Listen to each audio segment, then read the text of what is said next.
Imagine boarding a commercial flight in the middle of the day, expecting a normal trip. No drama, no danger. Just another routine flight. Now imagine one man changing aviation history forever and then disappearing without a trace. Before we get into this case, if you enjoy true crime stories where the ending is still unknown, make sure you subscribe. It helps the channel grow and keeps these stories coming. This is the story of D.B. Cooper. On November 24th, 1971, a man using the name Dan Cooper boarded Northwest Orient Airlines Flight 305. The flight was traveling from Portland, Oregon to Seattle, Washington. He was calm, well-dressed, polite. Witnesses described him as middle-aged, wearing a dark suit, a white shirt, and a black tie. He ordered a bourbon and soda. Nothing about him stood out. Until he handed the flight attendant a note. At first she ignored it, assuming it was a phone number. But when she finally read it, her expression changed. The note said he had a bomb. Inside his briefcase, Cooper showed her what appeared to be wires, batteries, and red sticks. He calmly explained his demands. $200,000 in cash. 4 parachutes. If his demands weren't met, he would detonate the bomb. The plane landed in Seattle and authorities complied. Passengers were released, the money was delivered, the parachutes were brought on board. Cooper allowed the plane to take off again, this time heading south toward Mexico. But somewhere over the dark, stormy skies of the Pacific Northwest, Cooper made his move.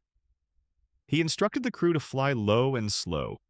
Then, at approximately 8:13 p.m., he lowered the rear stairway of the Boeing 727 and jumped into the night, into freezing rain, into complete darkness.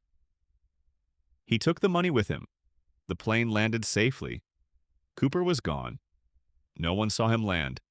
No parachute was ever recovered. No body was ever found. The FBI launched one of the largest manhunts in American history. They searched forests, rivers, mountains. They questioned hundreds of suspects. Nothing. Years passed.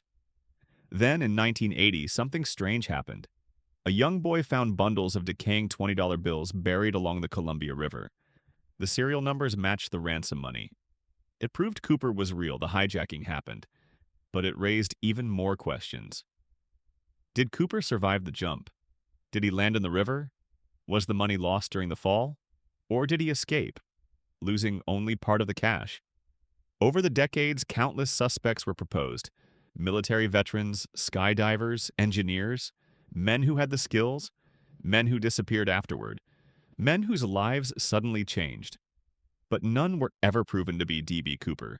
The FBI officially closed the case in 2016. Not because it was solved, but because it wasn't going anywhere.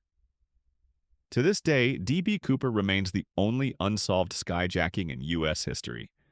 A man boarded a plane, threatened no one physically, took the money, and vanished. No fingerprints, no confirmed identity, no grave. Just a legend. If this story fascinated you, hit the like button so I know to keep covering mysteries like this, and comment below. Do you think D.B. Cooper survived the jump, or did the night claim him?